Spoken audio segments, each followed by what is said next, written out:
so much. I love you so much. I love you so much. I love you so much. Hello, all you positive heads out there. Thanks for tuning your beautiful brainwaves into another episode of the Positive Head Podcast, where we are firmly convinced that creating success and happiness is rooted in understanding the ultimate nature of reality and the fact that as human beings, we are all immensely powerful fractals of the one and only source consciousness, which creates and animates all things. Now, of course, understanding this powerful truth is one thing. Applying this incredibly empowering wisdom to everyday life, well, that's another, which is exactly why we provide you with a fresh serving of soul food for thought 5 days a week to help constantly remind you of what matters most. You are it. And I'm your host, Brandon Beecham. I'm the one who will be here with you each and every Wednesday, interviewing a different consciousness changemaker that is also out there working tirelessly to help catalyze change and expand awareness all across Spaceship Earth. On the other 4 weekdays, you can hear me discussing topics such as my favorite thought-provoking quotes, reading and discussing wisdom from empowering books, playing clips from various inspirational spiritual teachers, sharing a bit of mysterious news, taking questions from the audience, and essentially digging into any other mind-expansive topics that will help keep your soul fed by tuning you into positive vibrations on a consistent basis. And you guys have heard me say that if I ever run ads on the show, it will only be with a company that I fully support because I believe their intention is to make a positive difference in the world.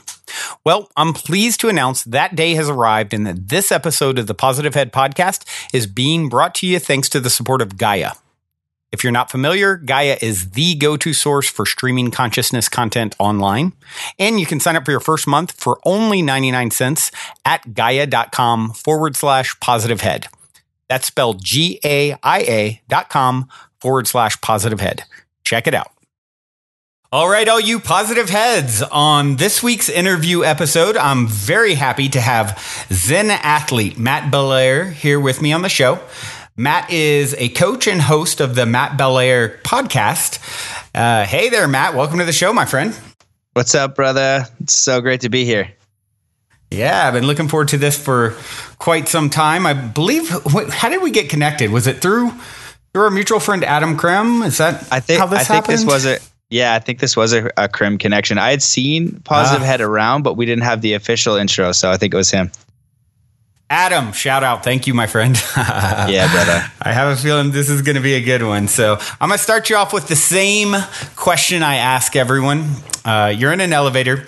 You got 10 floors to answer. The guy next to you looks over, says, "What's your passion?" What do you say? That's a good question.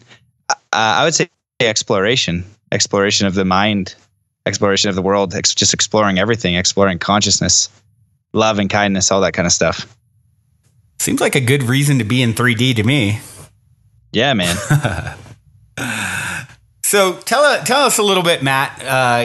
Give the listeners a little background story. Who the heck's Matt Belair? Yeah, so the way that I kind of like to describe it is just a martial arts enthusiast.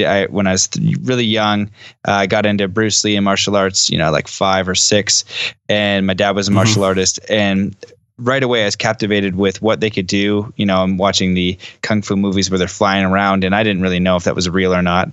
But getting into the idea of what I was capable of. What are humans capable of? What am I capable of? Mind power, concentration, enlightenment. These are all things that just really made me extremely curious. And so when I was a kid, my dad was teaching me martial arts, but I was also teaching myself at a young age, experimenting with all these different things and really getting a lot of lessons from Bruce Lee. He had most people don't know that he actually had a philosophy degree as well. So really well spoken, really intelligent, and also obviously a master of his craft. So when I was a kid, I was doing martial arts, and then I started skateboarding, and everything that I learned from martial arts transferred into skateboarding. I was into any kind of athletics, hockey, football, soccer, baseball, and all of those things that I learned from martial arts transferred into every sport. So I would actually learn much faster than most other people. I was always at the top of whatever it was, learning new skills because of that. And so in my teens, I was still studying like everything. You know, I'm in high school and was not really motivated and was not really excited about what I was learning. But I was still learning about meditation, reading books on enlightenment, and even trying astral projection when I'm in my teens. And just be like, I don't know, where the limit is. And so was experimenting with all this kind of stuff. And then, got done college and basically packed up my life, went to an internet marketing seminar in the States because I wanted to just learn how to make money online. Ended up in Whistler, Canada. I just knew I wanted to be in the mountain snowboarding. I was like, I don't know what I want to do with my life, but that's where I want to be. And so ended up 8 years in Whistler, snowboarding, coaching around the world, and just kind of continuing my own self-learning and self-development, where it kind of cultivated where my big trip, where I did a trip, and whenever I want to learn something, I want to learn from the best in the world, So if you're the best cabinet maker and I want to learn cabinets, I'm going to try to find you and learn from you. So for me, wanted to learn. Yeah. Right. So I wanted to learn about enlightenment, self-awareness, meditation. And I was like, well, who knows better than Tibetan monks? So I wanted to go to Tibet, but I couldn't get there because it's still occupied by China. Super terrible. Right. But I could go to Nepal, and I taught an English class in the morning, and then I learned from Tibetan monks and had conversations in the afternoon with older monks.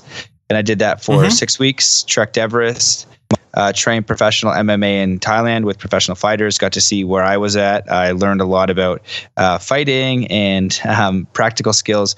But my favorite part of the trip was going to the 34th generation Shaolin Kung Fu monastery in China. Oh, wow.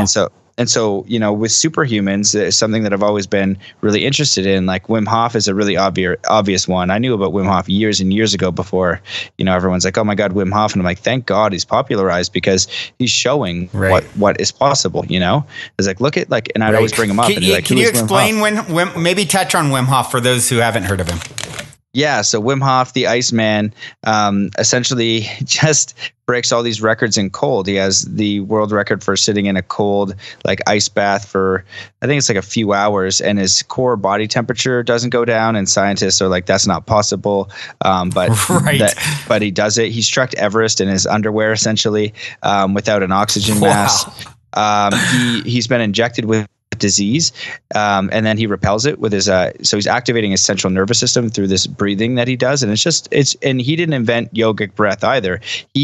Which was so interesting. He learned this by going into the cold, and his body adapted to the breath, which is quite phenomenal. So his body just kept him, he adapted this and created his own form of yogic breathing, essentially. And there's other styles as well, but this one specifically is very, very potent. So they're like, oh, that's just you because you're super special.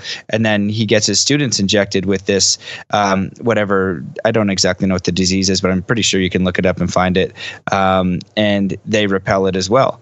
And so he's showing people that anybody can do this. He's like, I'm not special. And it was the same thing when I was training with the Shaolin masters in China. I had one master that could break stone with 2 fingers, and what? He could also with 2 fingers. 2 fingers, man. He also could break one. And I have the video on my Instagram as well. He can break. He puts it on a cup, right? And he's so fast, he breaks it, even though it should flip up. Right? Should flip up off the cup. He has it on the edge of the cup and breaks it as well. He breaks thicker pieces over his head. And I ask him right away when I'm interviewing him, what's the trick? How are you doing this? What's the trick? And he doesn't even know English. So I'm getting an interpreter to say, what's the trick? He's like, no trick. I ask him 3 times, and he basically just starts slamming his fingers down on the desk and tells me it was hard Qigong for years, where outside the academy, there's dent holes in the trees from them just poking the trees with their fingers. And then soft Qigong, where he actually puts all of his energy or chi or prana into the ends of his fingers and directs his energy, and then uses that as well. And he directs it to his head.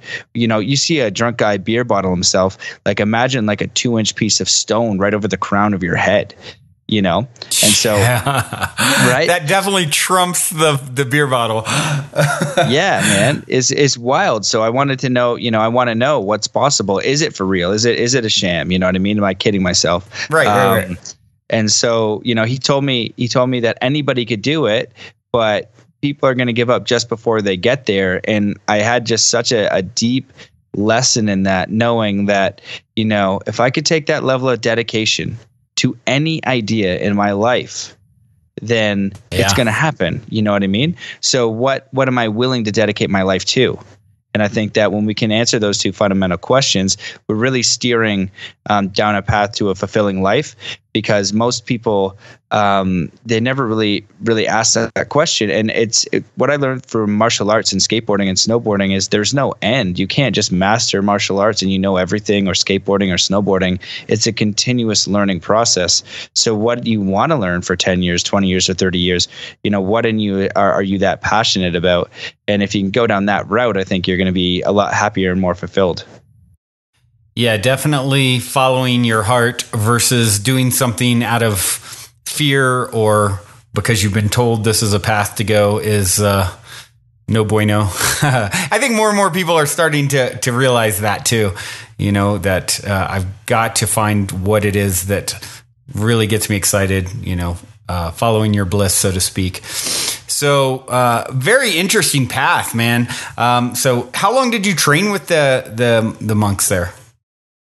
Unfortunately, I only got a month with them. It was a really intense month. And I found it so interesting that most of the people there were there for 3 months, 6 months, a year.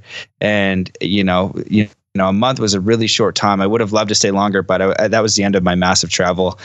So I had to get back, and so that was like the big travel for me. But I've been traveling nomadically for 4 years. Ayahuasca was important.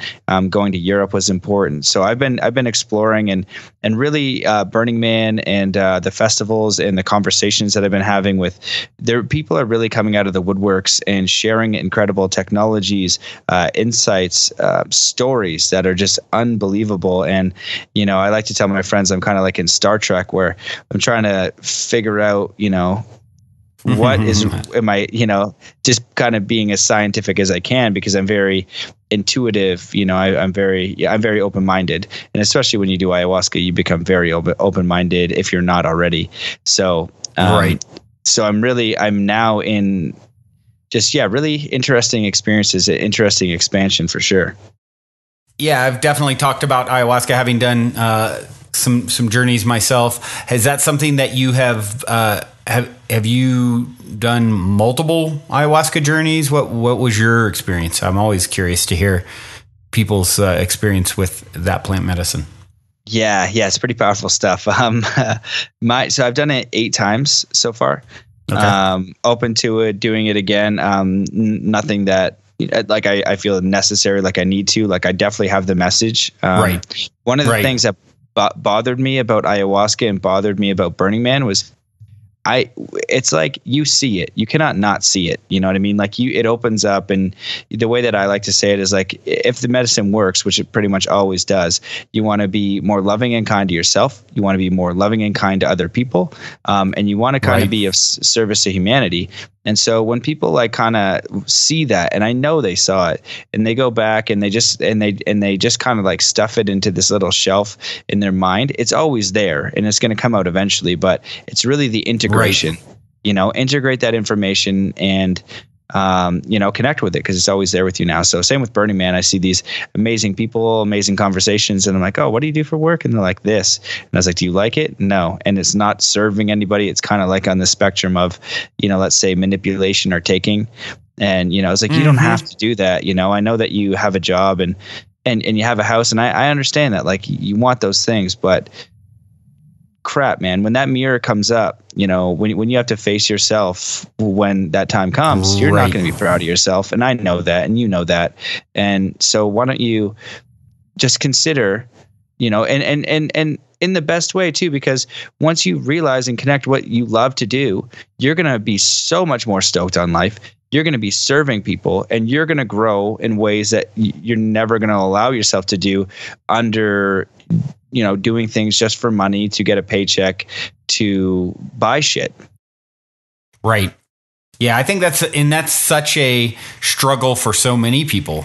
this you start to sort of awaken, whether through using a tool, right, or plant medicine like ayahuasca, for example, or whether through meditation, or whether through starting to tune into material like this podcast or your podcast, or whatever else out there, all the books on spirituality and mindful living and awakening, this mass awakening that is apparently happening with people all around the world.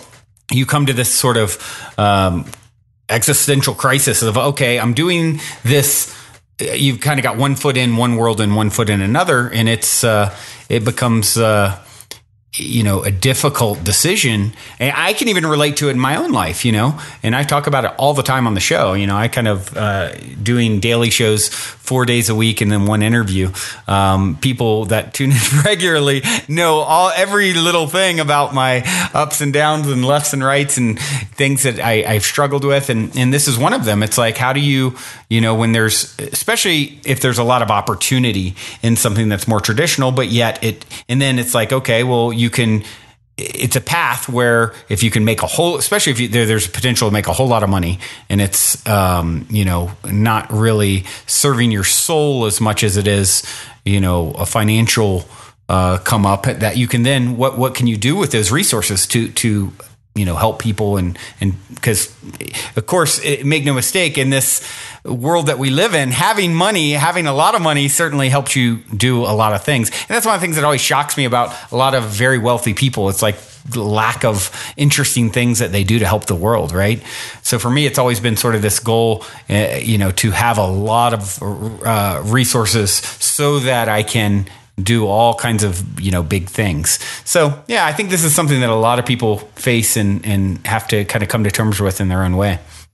Yeah, man, I totally agree with that. And to speak on that, like I get it. A lot of people have families and all of that kind of thing. It's not easy. It's definitely not easy. If you're making money, sure, make money. And if you can make a ton of money, that's even better, because money is currency for you to do what you want to do. Just start to look at where you want to go. Do you just want to make money to have gold bars in your house? This, and maybe you want that. The golden toilet. Yeah, exactly. Right. So just start looking to what's going to, if you had to live the perfect day, what does that look like? What would you do with your life if you got $1 trillion a day? That's what's going to light you up the most. If if money were infinite, never ending, how would you spend it? Because you wouldn't just sit there on the beach forever. You would want to learn something. You would want to grow, because we're like flowers, we're like trees. We want to grow. And so what do you want to grow towards? It's just money becomes this trap where we think that, because it's survival, right? If we don't have money, we can't buy food, we can't survive. And that's it. So I'm just suggesting that we, really look in our hearts, and that's going to be the most fulfilling way to move forward. Absolutely. I did an interview. I'm not sure if you're familiar with him or not. Derek Rydell. I did an interview very recently, actually, with him. Actually, I think it was released last week. It all kinds of runs together after a while. I think it was last week. But he had an amazing story of, his money story, and how he, everything was sort of falling down around him. And he started meditating for like a day straight or something. Said, I'm not leaving till I kind of get the answer if this stuff is BS or this is truly a path I should follow. And what came to him was the realization, sort of a download of, you've made the mistake of deciding that money is where your abundance comes from. And actually, that's just sort of a reflection of abundance, right? So it's not the source of abundance. It's more of a reflection of abundance. And to me, that really struck a chord, right? Because we all have thought that. I know I've thought that, like, oh, your abundance comes from this thing, this, money, currency. But really, that's not where anyone's abundance comes from.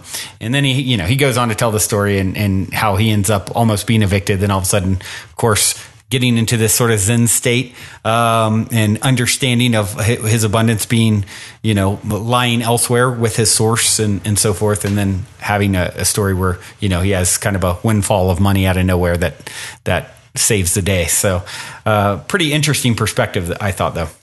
Yeah, I love that. And one of the things, so one of my first mentors is Michael Lozier. He wrote the book, The Law of Attraction, one of my favorite books on the subject, because he has an NLP background. So it's very practical. where, the book, The Secret, it's very inspiring if you don't believe it. And you're like, oh, those are very inspiring stories, but not a lot of applicable information. And whenever I'm learning, I want to be able to have a tool and I want to apply it and I want to get a result. So if and being in the, let's say metaphysical realm, meditation realm, those results are almost intangible. You know what I mean? It's not like you can write it down and it's a physical thing. It's more of an intrinsic thing and an intrinsic knowing, right? So what's the best meditation? Well, I don't know. It's different for everybody, right? It's intrinsic. You don't know. So when I'm learning about abundance, Michael Ozier and a lot of others will just talk about abundance can come in many different forms, not just money. Like if you want to travel the world and you're saying, I need this certain amount of money. Well, maybe they're to source and to a higher intelligence and to a fifth dimensional reality or thinking, maybe there are all different kinds of ways to do this. So one example was this girl who thought she needed a bunch of money to travel the world to take photos. She ended up just taking photos at resorts and then actually getting paid and traveled around to just take pictures of these different resorts all around the world. And so she became a travel photographer when she just kind of let go of how. She just said, this is what I really want to do. I want to travel and I want to take photos and allow, what Michael likes to say is let law of attraction figure it out. And that goes back into Zen concepts of surrender, asking and letting go and believing in it. It's just, if you have 100% desire and 100% doubt, well, you have zero attraction. But if you have 100% belief and then you let it go with not attachment, and that's the whole kind of Zen side of it. It's not that thing that brings you fulfillment. You're already fulfilled. This is just something that you'd like to create, and you're a creator. So this is what I'm choosing to create with my free will. Yeah, absolutely. I definitely agree with all of that. And I wanted to ask you, I haven't had a chance to actually read your book. I took a look at sort of the overview of Zen Athlete, which now is an ebook form, but it's coming out as a hardback. Is that correct? Yeah, finally, man. That's like the most painful process ever, but yeah, it's coming. Hey, you know what? Congratulations on getting there, though. I mean, I'm still, I have 2 books in the works, and neither of which have I pushed to the point of even releasing as an ebook yet. So, you're doing it. You're doing it. So why don't you tell us, you have some key points and lessons that you cover in that. I'd love to hear about those. Yeah. So, where Zen Athlete came from was when I was teaching snowboarding in Whistler and I was teaching snowboarding around the world, I was, using all these concepts that I learned in martial arts that I just took for granted. And I didn't realize people didn't know that the basis around clearing their mind. Like they didn't know how to do that. They didn't know how to visualize what they want. They didn't know all these things that I've been using my whole life to be a good athlete. And so I created Snowboard Jedi back in the day, and I had guided meditations and things like that. And all the athletes that used them, they really had great success. And then a few years later, when I was traveling, I was like, I actually have to take this out of snowboarding and create this book.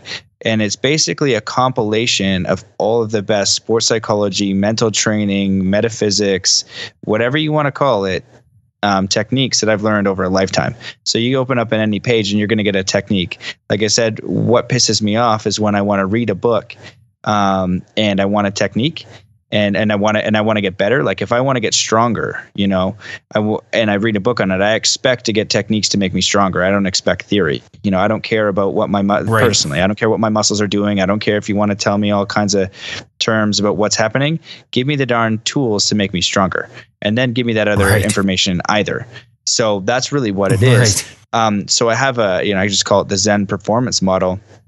And, it's like how to get good at anything. And what I didn't expect was how many, the entrepreneurs that I'm kind of helping and the CEOs and the leaders, because if you take what's necessary to become an extreme sports athlete, to do a trick that's never been done before, to do a backflip over a 70-foot jump, to whatever, that level of focus, the level of ability to break stone with 2 fingers. If you can dissect that and figure out what is necessary and apply that to your life or to your business, you're going to be so far ahead of everybody else because we're forced through necessity to be at that level, if that makes sense.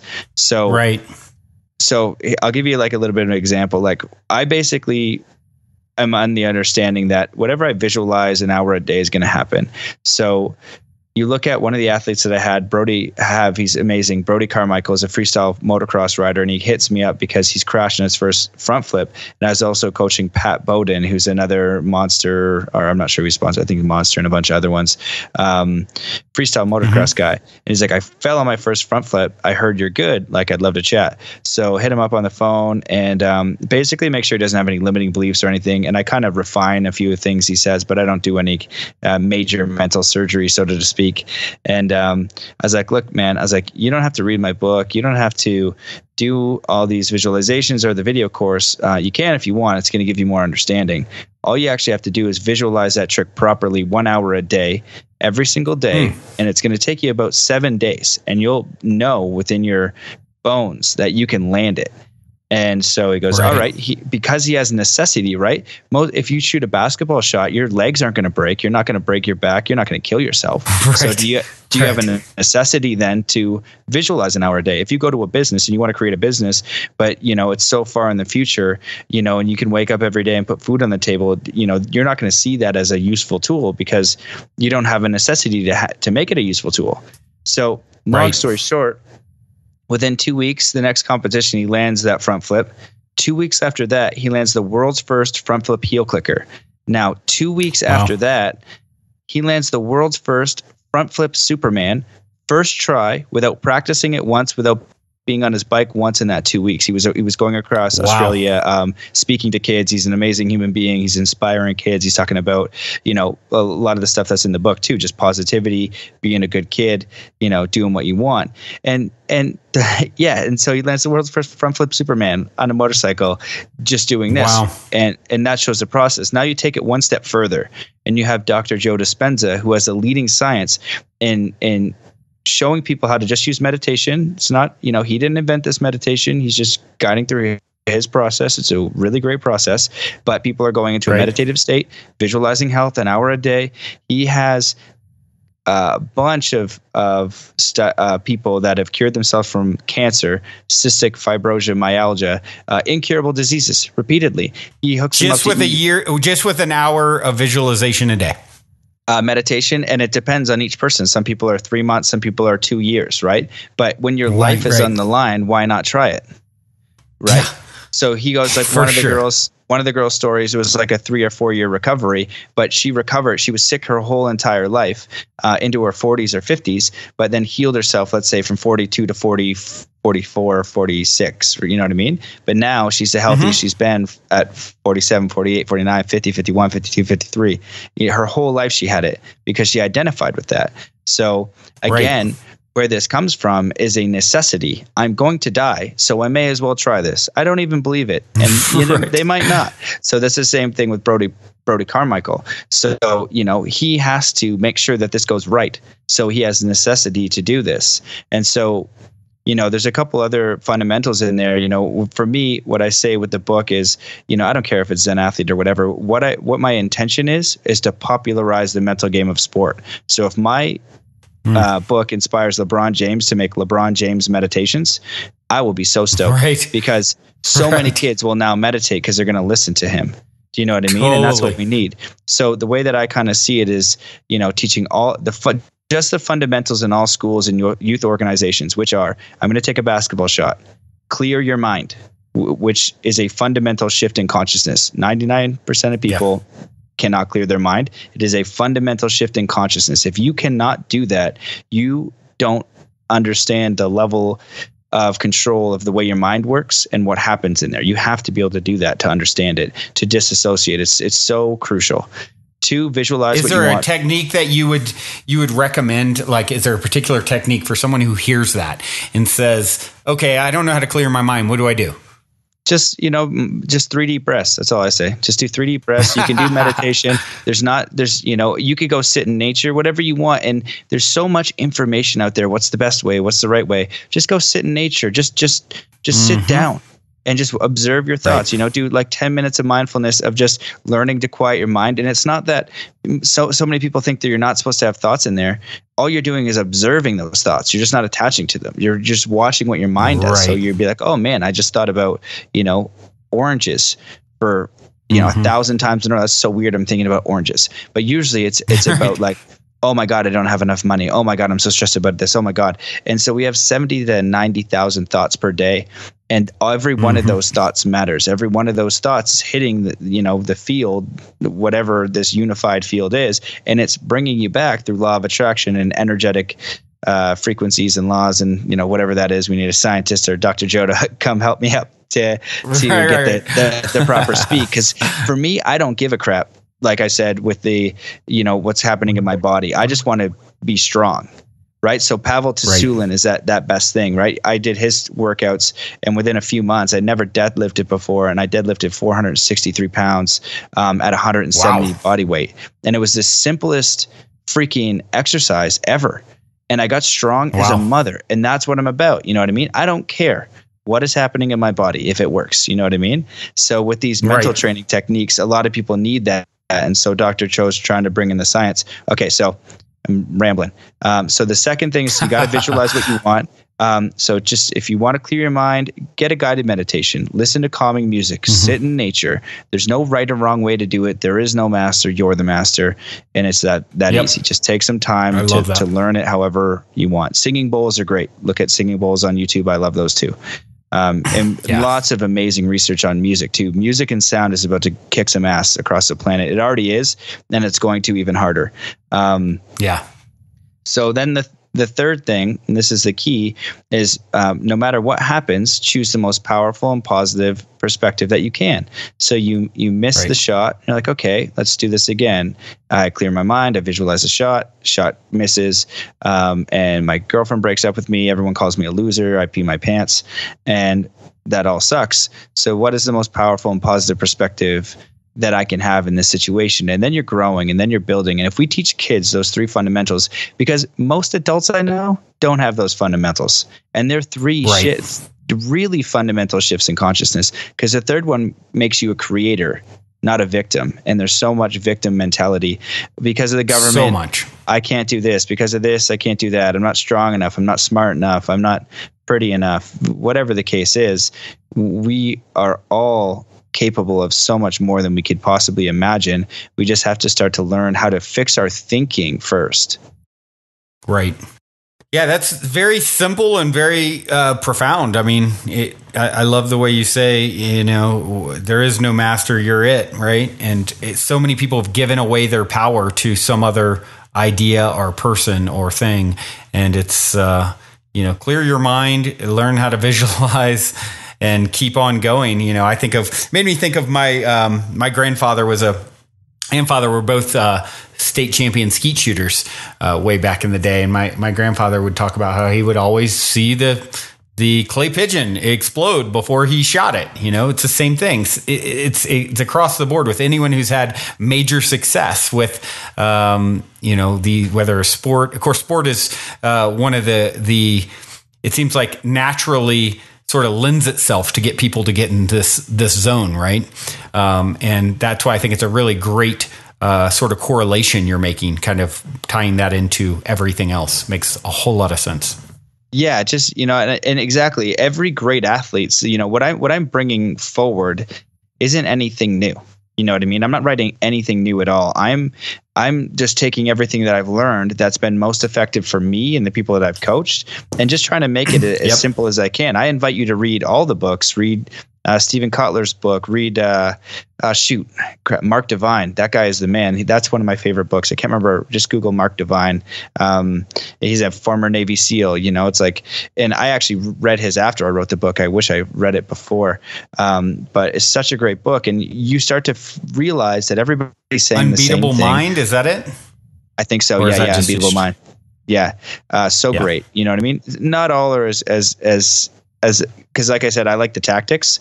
So some of them don't give you the tactics. So, I find that Rise of Superman is more around those. It's geared towards really intelligent people that really want to be inspired by extreme sports athletes, where Mark Divine is more, I'm a Navy SEAL, I'm super badass, and this is how I did it. And Yeah. He also talks about Zen as well. So, I've just taken the fundamentals in the way that I've interpreted them and made them as simple as I can in almost like an NLP process. You know what I mean? And so, so you can learn it. I want you to be able to, like, when I teach, I want you to have the result. You know what I mean? If I'm teaching you to snowboard and you want to do a backflip, well, I'm going to help you land that, right? So same with Brody Carmichael. You want a big business, or you want whatever you want. My goal is to help you get there as quick as I can using all the tools. Same with fitness. It's like, that's the way I call it, like mental fitness. If you're out of shape, and you're 350 pounds, I know how to make you get in shape super quick. How hard is it? Start eating correctly day one right now. Boom. We are now making progress. Now we're going to go to the gym. What's the most effective workout? It's not complicated stuff. It's just that we're not doing the right things because we're programmed to naturally do the wrong things. Right. All right. Well, now seems like a good moment to take a quick minute to tell those of you who aren't familiar a bit about our sponsor, Gaia. I've been a big fan of Gaia for many years now, which is why they're the only content provider I've ever reached out to in regards to potentially supporting the Positive Head podcast. So needless to say, I'm very excited they're now supporting the show. Gaia truly is my personal go-to source for streaming consciousness content on the web. They have an incredible 7,000 plus exclusive videos covering 5,000 years of wisdom. Just to give you an example, on May 1st on the show Wisdom Teachings, host David Wilcock explores the scientific proof of ascension, DNA activation, and how interplanetary climate change is made possible with nested spheres of energy emanating from the galaxy. I mean, it'd be pretty hard to be more up my alley, right? As you guys all constantly hear me say, it's a daily conscious effort to maintain an elevated vibration. And if you're looking to go deep down the rabbit hole to do so, then Gaia is the best place I know of to do it, period. And you can sign up for your first month for only 99 cents at gaia.com/positivehead. That's spelled GAIA.com/positivehead. Check it out.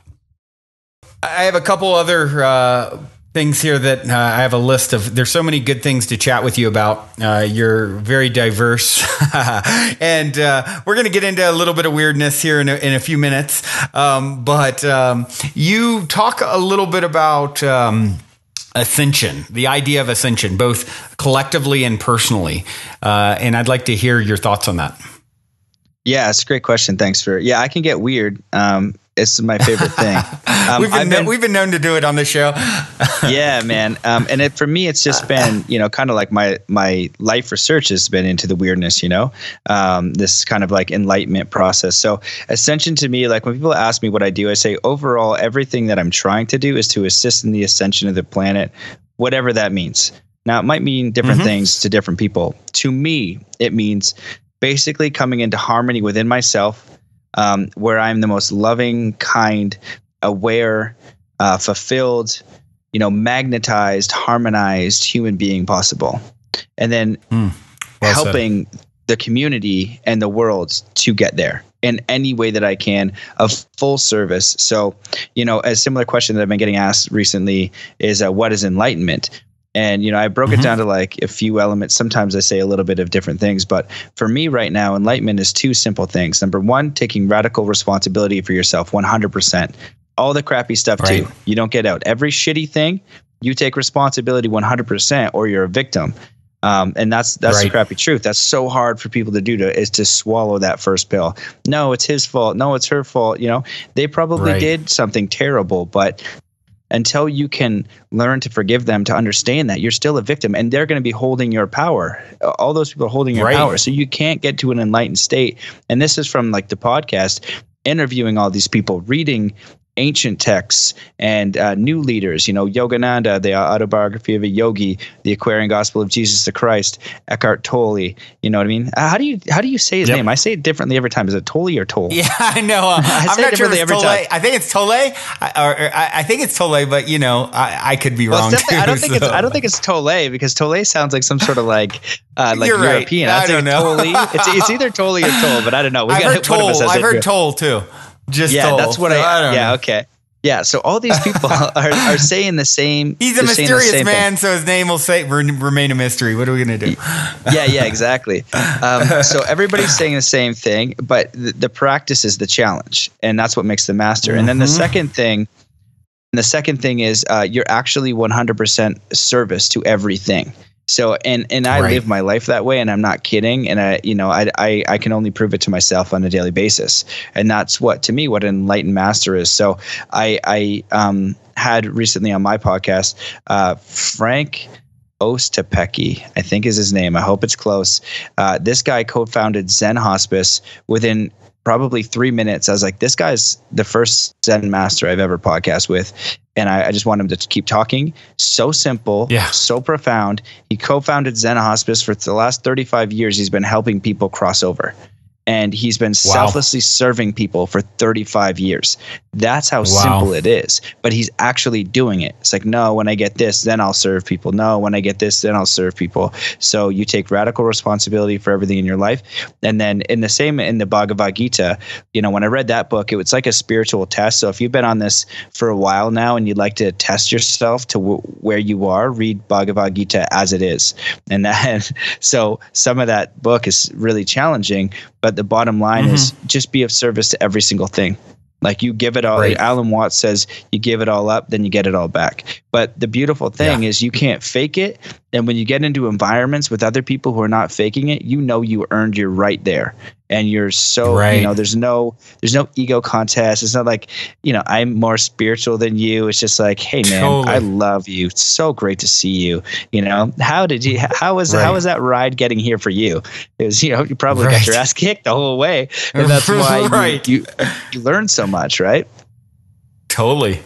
Yeah. I think what you're saying is absolutely true. And it's like, I say it all the time on the show. It's like, once you really start understanding what's going on here, it's like service is the only thing that makes sense because you're always doing it to an extension of self. So truly there's, on one hand, it's you're serving others, but on another, there's really no selfless act because it's all extensions of self. It's all you, right? It's all reflections. And that's speaking to your point earlier. There's no victim because anything that is coming into your world is somehow, a vibrational reflection of something that you've offered up, right? And so when you start to understand that, okay, this is all, it's not happening to me, it's happening through me, right? And the only thing to do is serve because it's all me. Everywhere I go, I'm there waiting for myself. These are like huge things. And it's one thing to know them theoretically. And then what you're so into, which makes all the sense in the world, is like, what's the practical application? How do I really apply this to my life? How do I really get authentic with it? Because the only one you can really fool is yourself, right? Anyone who thinks they're ever tricking or deceiving anyone it's always also an act of self-deception, right? Yeah, man, you hit the nail on the head for sure. And that's it. I can only know within myself if I'm acting in kindness and in compassion. Right. And the beautiful thing is like, we're not talking about service in the way that, I'm waking up and I'm just going around like, who can I serve? Who can I serve? It's like this beautiful natural harmony where my gifts are the best way that I serve. Whatever my joy is, that's what you got to find. Step one is what lights you up? What's your joy? What would you do for free? What would you do if you had $1 trillion every day for the rest of your life? That's your bloody service. It could be art, it could be music, it could be whatever. It's so aligned, it's so perfect. But so many people that I talk to, they don't even know. They're like, I don't know what I would do. It's like, oh my God. So it's this perfect harmony. And you just, you move through with the intention. So it's like my intention is to know myself, to know, let's say, source, nature, God, whatever you want to say that, and be of service to all beings. Now, if you can actually hold that in your heart and mean it, you are walking the path to ascension. You're walking the path home. And to finish the thought in the ascension, I see the ascension as when we as a collective in our communities and on the planet are naturally in this vibrational resonance, because it's actually a resonance. We're beings of resonance and vibration. Nikola Tesla said, if you want to understand the universe, think in terms of frequency and vibration. This isn't a mystery. Yeah. So when you go into a bar and you're like, oh shit, I went to the wrong part of town. Everyone's looking at you really in a negative way. and you're going to feel low. You're going to feel really dense, and you're going to feel afraid. And your body will vibrate, and you're like, I got to get my ass out of here. Now you go to a different part of town. Maybe it's a Burning Man or a yoga festival, or just a really high level group of people who are just balanced and loving and kind. And you're like, oh, hey, man. You're like, oh, dude, I walked into the wrong room. That's okay, man. Like, where are you trying to find? You're like, oh, we're trying to find the hallway. Right. And you meet them, and you're like, wow, like I really felt like how much love and compassion they had. So that's a resonance. So when that resonance is infiltrated through all our cities and our communities and in our media, because our media is the biggest thing that makes us believe we're not already there. And I don't buy it. I am not afraid of anything. Well, that's not true. I'm afraid of tons of shit. But I'm not afraid. I'm not afraid of like bullshit, terrorists and all that kind of stuff. Like if I'm in this situation, for sure, like I'm like, oh shit, that's intense. Right. I'll try to give the guy a hug. I'm not, it's not going to happen. Even if it does, and I go down and like, oh, he didn't think it was going to happen, but he got taken out. The chances are so small. And even if they are, cool, man, like it was meant to happen. Think about. There's just, don't put your mindset there, man. I live, you can't be afraid of shit and live in love at the same time. You know what I mean? I live in love, and absolutely, and I'll show that being love the best I can in that situation. But because of the way I resonate and I vibrate, I doubt I'll ever be there. And just to kind of speak on that point a little bit, people always talk about like, what if people are mean to you or whatever? Honestly, man, in like the last like 6 or 8 years, I can think of like one situation where someone was like mean to me, and like maybe that happened. I can't even remember it. I'm always around amazing people. I've been to very crowded cities. I've traveled the world, Nicaragua, Cambodia, Australia. I've been, I go to bars. I like to party too, my days. So I've been in so many different situations, and like I never get attracted to it because I don't put it out there. I'm not trying to go out, I'm trying to be as aware, and like, you see me, I'm going to say hi. I'm going to show you some love. I'm going to give you a hug. I'm going to try to get to know you. And that's it. And then that's what you get back. Absolutely. Yeah. We just had a question about this. A listener had written in, and I just talked about the story of where Wayne Dyer talks about someone coming up to him and, recognizing him and saying, oh, I just moved from my old town. And, I loved it there. Everyone was so nice. And I'm wondering, do you think I'm going to like it here? And Wayne's like, I think you're going to pretty much find the same thing. Like an hour later, someone else comes up to him, recognizes him. Hey, Wayne, I recognize you. I just moved here from another town. I hated it there. It was awful. The people were this, that, and the other. Do you think I'm going to like it here? Unfortunately, I think you're going to find pretty much the same thing, right? So it's always a reflection of what you're offering. And I think that's a really great story to kind of give that perspective. Like you can be in the same town and you're going to experience one thing. Someone else in that bar, you could be at a bar and you experience the most profound, amazing connection. And the guy next to you is about to get in a fist fight, right? It's and when people start realizing that you're controlling, it really gives you some confidence too, right? To know that you have control. And if something pops up that seems sort of out of context or weird or off the cuff, then you know it's happening for some reason, and that brings a certain amount of clarity or calm, right? So yeah, getting caught up watching the news, watching all this, be afraid of this, be afraid of that, television, right? They're telling you a vision. They're telling you what to focus on, and yeah, best thing you can do is turn that sucker off. Yeah, man, I definitely agree with all that. I have so many stories and rabbit holes to go. Well, not even rabbit holes, just to confirm what you're saying. But I don't know if you have a different question. I'll just give one, and it's really that. Yeah, please. We love stories, man. On this show, it's like the more stories, the merrier. I'm just such a sucker for a good story. Yeah, it's frequency bands. You know what I mean? Somebody's tuned into like 48.8, and somebody's at 97.9. They're going to meet different people. That's what it is. We're all in different frequencies. We'll be in that same bar, but if you've been to Burning Man, you know this. You will find your tribe, and I always find my tribe there, and it's incredible. And like you can't even plan to meet somebody, and you're like, "How am I seeing you again?" And it's like, "Oh my god!" And you stop doubting. You know what I mean? Once it happens enough, you stop doubting. And one of the ways that I like to say it is like, okay, you're a kid, you go to the bar in your teens, and you get in a fight every weekend, and then you're like, okay, I'm going to stop fighting.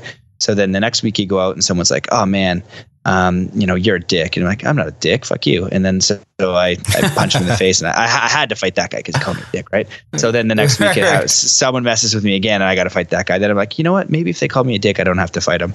So then somebody's messing with me, and then I'm like, oh man, and I really want to fight him, and I'm raging, but I don't.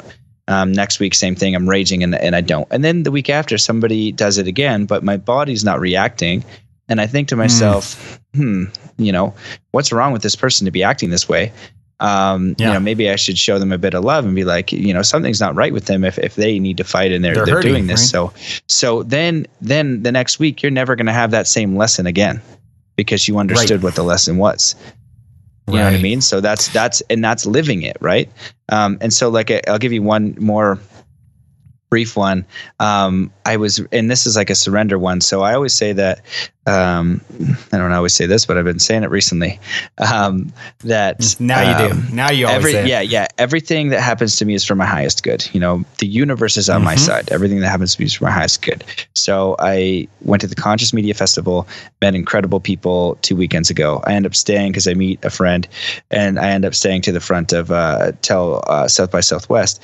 My girlfriend's in town, and I need to get back to Phoenix, and I'm trying to leave a day early to get out of there. And I end up flying standby. So I wanted to leave Friday to get back to ensure it. A dump truck goes over, so I miss my pretty much guaranteed flight. I'm stuck there Friday.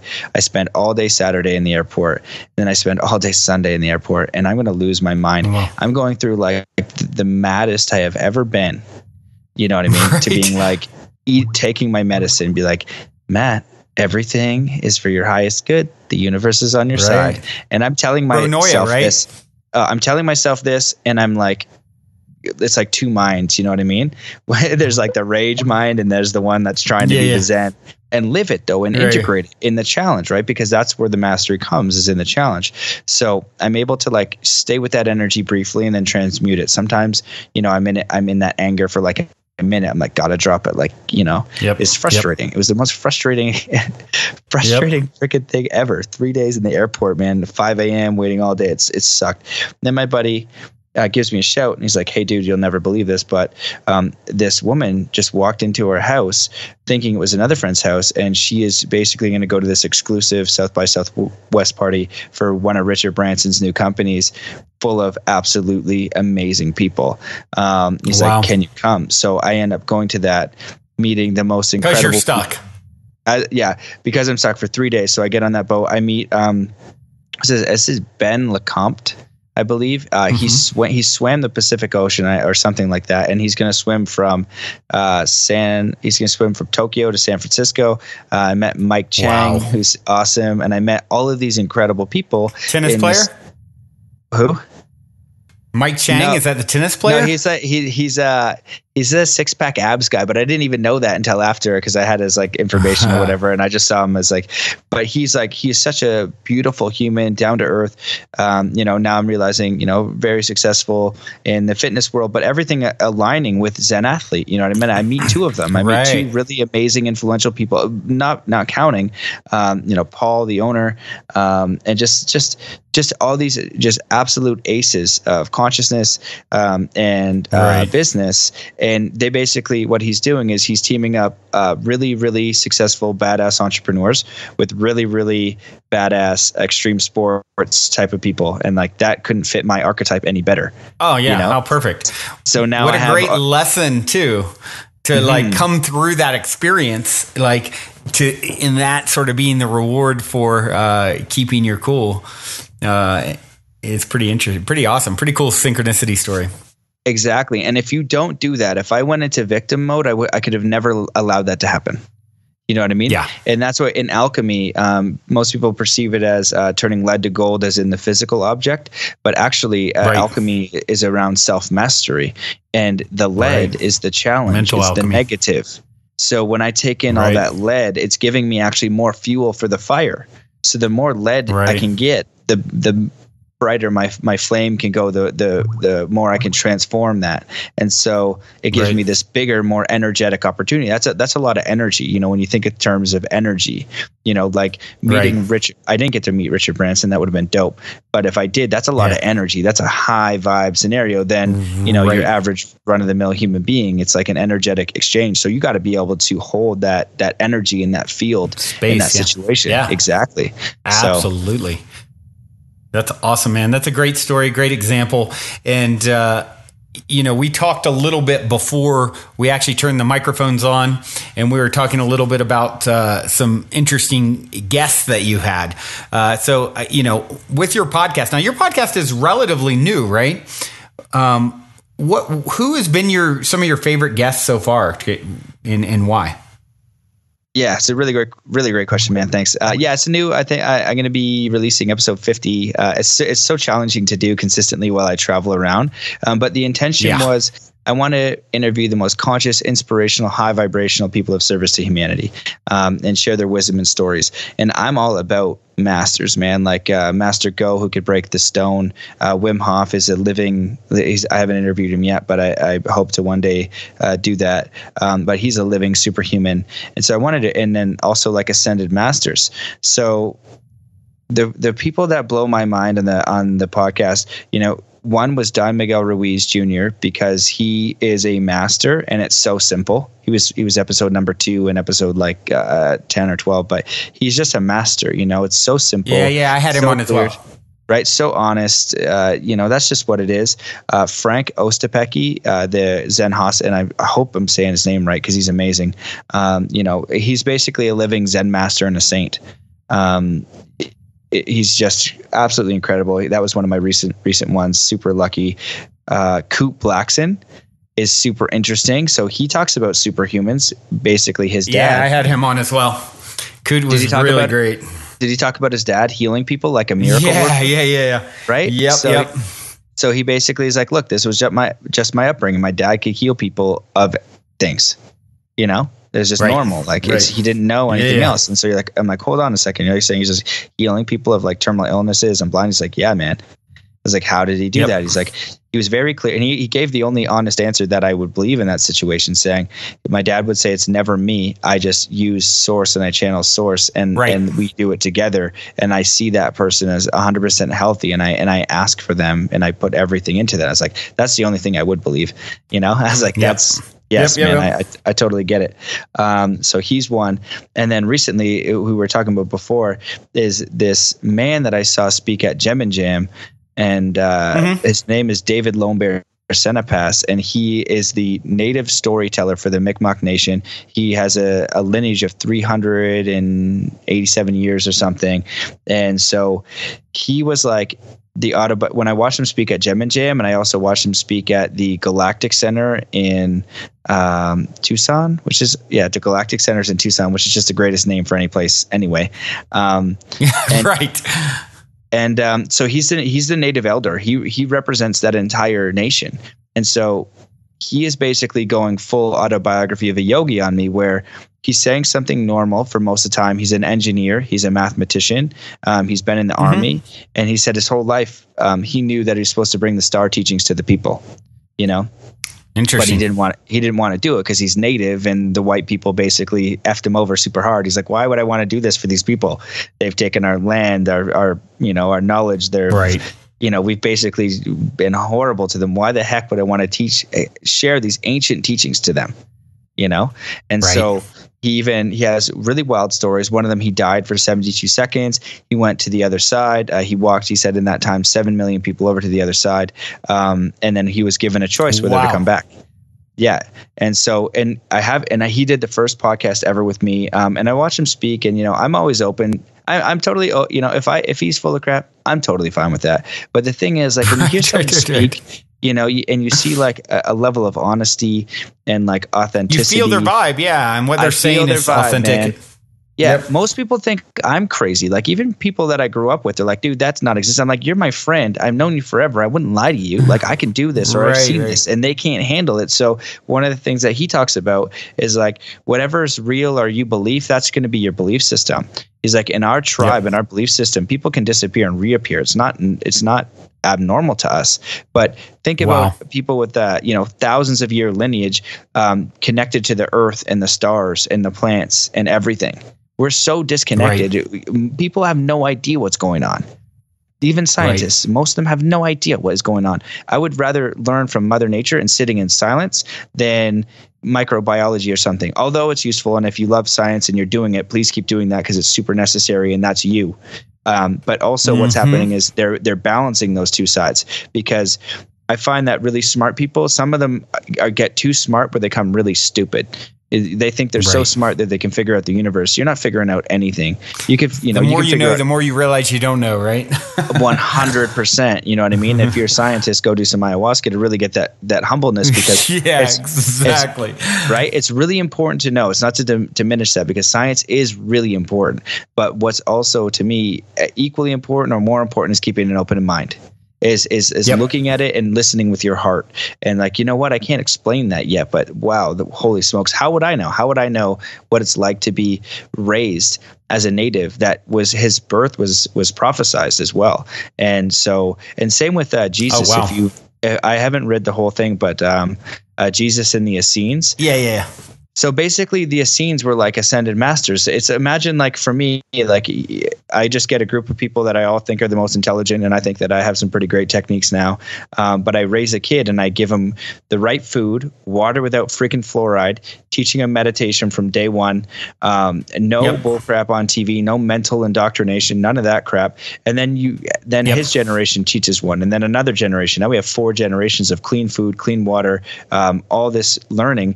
Then you have basically what the Essenes are, and the Essenes were like, oh yeah, Jesus is coming, like we're communicating with him. So the other person on the podcast I have is Crystal Perkins, who's amazing. She's the highest level intuitive I've ever met. I've watched and seen her do things in real time, read like Akashic records, or watch her get downloads, and like she's not faking, man. Like she's definitely, because you know, when people are like Akashic records, like a lot of them are very vague, which is fine. You're picking up some techniques. She is spot on, dude. So anyway, I'm talking to, David Lombert, and I have a 3.5 hour podcast with him. And it's so, the star teachings basically come down to the pillar of kindness, joy, and compassion. Those are the first 3. But he has like all these other ones. He talks about the copper scrolls. He talks about, like, he has these copper scrolls with information on them. He also talks about, Atlantis. He's like, Atlantis wasn't an island, it was a ship. He's like, in our culture, he's like, you guys know about Atlantis. He's like, we know about 222 other ships apparently. And then also, if you watch Gaia TV, apparently they just discovered a 30-mile long ship in Antarctica. And if you look up the royal family's going there. All these people are going to Antarctica. Why? So they're talking about disclosure coming, things like that. And David Lombert basically hints at, he's just like, he's not exactly your everyday human. He's like, my ancestry is to Vega. And so the other person I recently talked to, the star. Yeah, the stars. Yeah, the star. Yeah, I think, Star Vega. And I've heard other people say it too. And then the other person, if you want to get down this rabbit hole, go to Gaia TV. Go to Dolores Cannon first, watch all of her stuff, or at least one of her longer YouTube videos. The sweetest lady ever. Go to Gaia TV, watch some Cosmic Disclosure. Yeah, her daughter was on the show, actually. Really? Oh, awesome. Yeah, you should. Yeah, I should connect you with her. She's great. Yeah, I would love that. Right. And so you've got that, Gaia TV, you've got Nassim Haramein. Like, these people are really, you've got Stephen Greer, so start looking at really smart people and what they're saying. So it opens up the idea. And what these people want to bring is technology, new technologies into harmonic resonance. But if you look at how the world's controlled right now, it's energy. We all pay for energy. Right. So once we can have free energy, and any planet that has money, I've heard is a slave planet. And that makes sense, because I knew before all this really open mind stuff was that money was the modern form of slavery. It doesn't make any sense. So Dave Lombear, he showed me some pictures of some things. He's going to be releasing new teachings now. He has the world record for sending a balloon up into space, like a weather balloon type of deal with this little, he's trying to read like the frequency of something. I don't know, the resonance field, like in the atmosphere. I don't know what the heck I'm saying. I don't know what the heck he was saying. But he has the world record for it. And he sent these balloons up, and nobody knows who he is because he's like doing it all himself, and he's not like trying to be anyone or do anything. He's just doing kind of what he's here to do. So he is super interesting. Oh, so then I go to the Conscious Media Festival, right? And check out, and I just heard about her a little while ago, Sandra Walter, and I'm going to have her on my podcast. And my friend Crystal, who's this intuitive, she's like, Sandra Walter is like, she's like, she would never say it, but she's like, I see her as an ascended master. So the first question I asked her, because I asked her, I was like, hey, Sandra, like, so nice to meet you. And it's just so beautiful, clear, is doing the work. You could tell that there's something very special about her instantly. And she's like, yeah, I live in Mount Shasta, which is like a hub. She's like, for most of the year, I live in a hammock in the mountains. And she's like, I'm communicating with other beings, going through like interdimensional portals. And she's not kidding. Like, she is not kidding. This isn't she's like, your mother or your, you know what I mean? She's not kidding. And the thing is, the reason why for me I can say that is because I can do a breath technique where I leave my body. I can't control where the heck I go or what happens, but I activate DMT, and all of a sudden this reality is, I know that this is the illusion reality for sure. Because I can do that by myself. I know I can do that. So if you're hearing this and you're like, that's really far fetched, ayahuasca helps, and doing the freaking work and doing that breathing technique helps. But even without the weirdness, without any weirdness, and do I do yogic breathing, or do I go to yoga, or do this? This is what you do. All you do is be fucking kind. That's it. That is it. You're going to be confused. I'm confused. You know what I mean? Everybody's confused. Just be fucking kind. That's it, man. And if you can be kind and you can set the intention to just do your freaking best and to be nice to people and to ask for help. That's another thing that I'm, really trying to spread out there, is like, you have this dimension of, let's say, nature, God, spirit guides, angels, or whatever. You have to verbally ask them for help, because we're in this illusionary realm. We're in the Maya. And if you read the autobiography of a yogi, and I'm going to butcher his name, I don't know how to say it. It's like Sri Yukteswar, which is Yogananda's master. He basically says, he's like, I do the same thing on the other side that I do on Earth. I help people to the other side. And so that's what he did for Yogananda. He opened him up, and Yogananda, he appeared as an orb in front of Yogananda. I've seen orbs. I've seen tons and tons of orbs, and so I'm seeing them all the time. I have them on film. I have some on my YouTube, and tons of people. And now, do you see them when you see orbs? You're seeing them physically, as how a lot of times they'll show up for people on film. But have you ever seen them like in your, like in front of your face kind of thing? Yeah, I just recently put out that article in the video. I have 45 minutes of this freaking thing on film, man. And that's when I did acid for the first. Yeah, I did acid for the first time. Fucking orb came. I was like, oh my God. Oh, wow. And it was gnarly. And then you recorded it while on acid. Well, the thing, the acid had worn off. I can tell you that story if you want. Dude, please, come on. You can't just bait me with that and not tell me. Yeah, I haven't shared this. I haven't shared this story on the podcast yet, so I'm glad it came up, because most people can't handle it. I'm usually at you can clear your mind and be better at sport. You can you can use these techniques to not hate your life. Matt Belair going deep. yeah, man. So I'm at the time, I was like at 29, I was 30, and I was like, I had never done acid before, and I wanted to because I was afraid of it. And I was like, if I'm I feel like really deep shamanic roots, like whenever I do past life therapies, things like that, like I see myself as a shaman. And this, there's a village behind me and there's water in front of me, and I've had all that. It always comes up. So and you get a vision of this regularly. Yeah, really, really deep. And even when I go to Burning Man, I do shaman work. And my friend Joel sent me this thing, and I was like, dude, I don't know. And this was when I was younger, and I was like, I don't know why I feel this. And he sends me this meme, and a shaman is a person who's able to show you the world in a way that you're unable to perceive yourself. He's like, this is exactly who you are. And I was like, oh, right on. Yeah. I was like, I can own that. I can own that. Yeah. So So I want to do, and the also thing they do is they help people in psychedelics navigate these realms that, you know, if you've never done mushrooms before, you don't want to freak out. It's like, nah, it's okay. I'm here with you right now. You're good. Right. You're totally fine. Right. So I get acid and I go to my friend has a cabin in Mount Baker area. And so I do the ceremony with myself, and I'm all for conscious consumption. I'm not for acid. I'm not against acid. If anything, I'm for it, but do it responsibly. Do all of them responsibly with respect. It's not to party. It's like, this is something that is going to pry open your third eye. It's going to open you to all kinds of energies that you're not maybe in your waking normal state open to, and it's to be respected, right? 100%. Not for kids, with the utmost respect. You know, there's danger everywhere, you know, but done responsibly.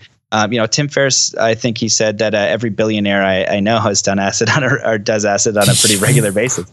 And it really opens your mind. But you need to have a level of like balance within yourself, right? If you're out of balance, it's going to magnify that. You're going to be like, oh God, you know, it's going to get even more out of balance. You don't want to do that. Like, you got to sort yourself out a little bit first. So totally. So I'm in the forest and I do like an hour meditation before. And like when you talk about your buddy before, like I've done months and months of meditation, like for hours and hours, you know, like, you know, there's like a rite of passage, so to speak, you know what I mean? So, you know, one day that's great, but it's consistency. You know, you gotta do, you don't do one day of kindness and then 364 days of being a prick. You know, it's like being kind in those really challenging situations to the best you can. So I go to Mount Baker. I'm in this remote cabin, and he lives right on the edge of this park. So a 10-minute walk down is to the water. So I take it at noon, go down to the water, and I'm sitting there, and it starts to kick in. And I'm like, oh, yeah. And I think I'm going to move, and I end up staying on this rock with this huge flowing river, like this Washington River. I'm so on the edge. It's so dense forest. And I stay there all day, and it's great. I jump in and out of the water, I have some deep reflections, and like, you know, when it's kicking in, I'm like, I can't believe I was afraid of this. It's like, oh my God.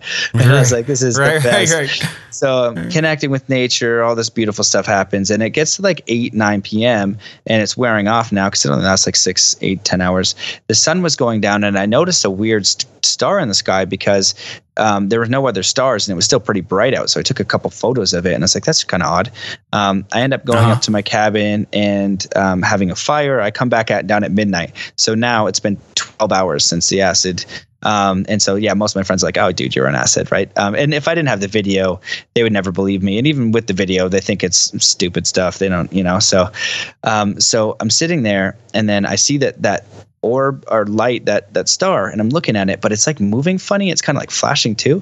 So I'm kind of like looking at it, and I stare at it for like 5 minutes thinking it's really weird. Then it's not doing anything. So I just stop looking at it, and I kind of looking at the stars, and I notice something moving, and then I notice it's this orb, and now it's moving. I'm on the right side of the river, and it's moving the left side, going across the sky, and then it hits the other side tree line, and then it starts to move towards me, and I'm trying to figure out what the F this thing is. And I was like, is it a plane? Is it a plane? Is it a drone? What the hell am I looking at? And so it's getting closer and closer, and I am by myself in the forest, dense forest, nothing around. And it's getting closer. I pull out my phone and I'm looking at it, and it's getting closer and closer. And then basically it gets to like really close, and it looks like a hole in the universe. It's not emitting light. It's like I don't know. It's like this hole punched into the darkness, you know? And so I'm thinking to myself, if anybody is going to go for a ride, you know, with some out of world friends, it's some dummy that has done acid and is by himself in the middle of the forest. So I was like, oh shit, I'm a perfect candidate. Yeah. So I basically doused myself, and I just say, and it's on camera too, and I'm super embarrassed. I was like, I should just shut up. But I was like, love and light. Oh my God. And so, dude, it was like 100 feet away and 100 feet in the air. And I'm looking at this thing, man. And I was like, I'm seeing it. And that's the thing, is like being in the presence of this orb, you know? And so it goes over the other side of the mountains. I basically crap my pants. I run up to the cabin, I look at my video on my phone, and to my eye as it's moving, it looks like it's just moving in a straight line. But on the video, it is bouncing around like crazy. Like it's just going boom, boom, boom, boom, boom, boom, boom. And so I takes all my courage to grab my other camera and go back down. And I get back down. And it's like a 10-minute walk up and back, and I'm sitting there and I wait like 10 minutes, and then all of a sudden it's actually going the other way. It's going down the tree line that I'm at, and it's above my head. I turn on my camera and it goes and it parks in the sky in the original spot and just stays there. And I film it from 12:30 at night till sunrise. And I'm holding my camera on my knee. I'm using both cameras, and I'm holding them as still as I can. And, you know, I have a tripod set up with my knee essentially. And this thing is just bouncing and like bam, bam, bam, like just from side to side, like super crazy, super fast. And so I took the footage in Final Cut after, and it looks like a cell dividing when it just appears in another spot. It looks like a cell dividing. And so, yeah, man, I was there all night. And, you know, now when I talk to people, like really high level conscious people, like, you know, when I go to the Conscious Media Festival, things like that, it's like, if you don't believe in aliens and orbs and all that kind of stuff, it's like, you got a lot of research to do, because really, you know, you got to do some digging, because a lot of people, it's just, you know, like Nassim Haramein or Stephen Greer, they're pretty hard to argue with, you know, no matter how smart you think you are, those guys are pretty darn smart. And they're like, you don't know about aliens yet. Like, so, and that was for me, ayahuasca too. You know, I always stopped going down the rabbit hole, and I got the alien rabbit hole when I was like 15. I was like, nah, my friends are already thinking I'm crazy enough. I am not doing that. Right. You know what I mean? And so the first question after ayahuasca is my buddy Keith. And I was like, Keith, so aliens? He's like, yeah, 100%. I was like, 100%? He's like, yeah. I was like, damn it. All right, fine. You know, and I got to like now process that as a new reality, right? A really big fundamental shift within my own consciousness. And when they did the Resonance Project group talk, and they were talking about aliens and disclosure and things like that, and you got Nassim Haramein, I can't remember who else was on it, but just ridiculously smart people. And they're like, you know, it's not so much about like the other species and all that. What's really important is that when this comes out, we're going to realize that this is our planet and we're one family, and we can start acting like it. And what could be more fundamental than that, you know? Absolutely. That's the greatest thing. Yeah. Nassim was on the show as well a while back. We didn't get into aliens, but this is Stephen Greer. Jealous. It was so good to get him. And, you know, Stephen Greer, my brother, I think it was, just showed me a video just last week, and it was Stephen Greer and a bunch of people meditating, trying to summon, ships or, you know, orbs or what, lights in the sky, essentially. And boom, all of a sudden, two big, bright orange lights appear. They get the whole thing on video. I mean, it's incredible. And it's, you know, when you start understanding that with your consciousness, and of course, with LSD, you were in this very open state, right? You were at a different sort of frequency than maybe you normally are, and as a result, you got some pretty interesting results. It sounds like. I'd love to, and it wasn't even something you were seeking, right? I'd love to see this video. Where can I find it? Yeah, if you go to youtube.com/Matt Belair Show, it's my channel, and I just have it Orb Washington, and it's 40 minutes, and I can send you the hard file of it. You know, I don't mind, and like I'm not attached to whatever. You know what I mean? People can believe whatever they want to believe, and like, hey Matt, that's like a super drone. I was like, wow, that's pretty darn amazing, but I don't think it was. You know what I mean? But again, like the camera that you have in the middle of the night. You know, you don't have like a super red camera to film it. I wish I did, but the real thing was is how damn close it got, you know? And I was like, that is not normal. Right. The only other plausible thing for me being that close would be some sort of military technology that I've never seen. That's the only thing that could be close. Yeah. Wow. What a trip, man. What a trip. Well, you definitely have some good stories. I feel like I could, keep going with you for a long time. I will ask you one final question here as we get down to it. Well, before I do that, actually, what is the best way to connect with you for people who want to, obviously your show, right? Why don't you kind of rattle off the best ways for people to find you and your work?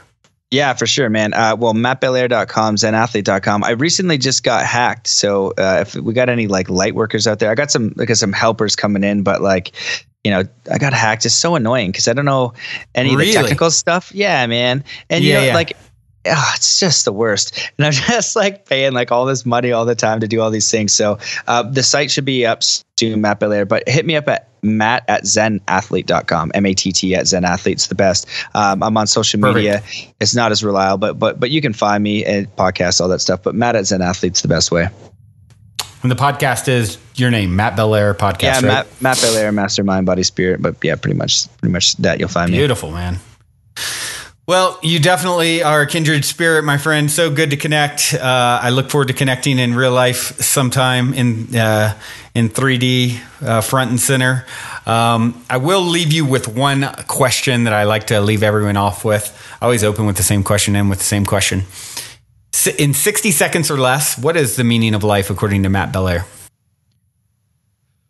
Holy crap, it's a really good question. You want me to answer that in 60 seconds? Crap. Damn, a little cliche and really good. Super right? important, man. What a beautiful question. For me, is to grow, is to love, it's growth. To me, school is learning. We're in Earth school. So simply to grow, to love, to be kind, to experience joy, to experience what we're capable of, to explore ourselves and to explore what it means to be human, to explore our consciousness, to explore each other, to explore this planet, and then just exploration and kindness and love and compassion and learn. We're not supposed to know it all. You know what I mean? We are in school. You don't know shit. You know what I mean? Like you could study trees your whole life and you wouldn't learn a fraction. So, just follow your heart, learn to trust your intuition, learn to be human, learn to be kind, learn to be loving. But just, be easy on yourself, be kind to others. And that's it, man. Just, enjoy the ride. That's why we're here, just to enjoy this ride and to learn and to grow. So, and to express yourself in that way, that's it. It's like what Bruce Lee said, like find your heart, what you're most passionate about, and explore and express that. That's why we're here, is to express ourselves fully through joy. Yeah, and I saw another Bruce Lee quote. I love all that. Thank you so much for that. Yeah, I saw a Bruce Lee quote the other day. When they doubt you, they don't really doubt you. They doubt themselves. So don't let anyone tell you you can't do it. It's you can do any and all things if you put your mind to it, and don't let the doubters get in the way. 100%. Yeah, put your heart to it, man, because then you're working with the universal force as well. Ask for that, ask for guidance, and go forward with intention. And you got it. Whatever you love to do most, go forward in that, and then ask for help. And then that's going to be your service to everybody else, because you're the only one who's going to love it that much to master it, to serve other people with that gift that you have. Absolutely.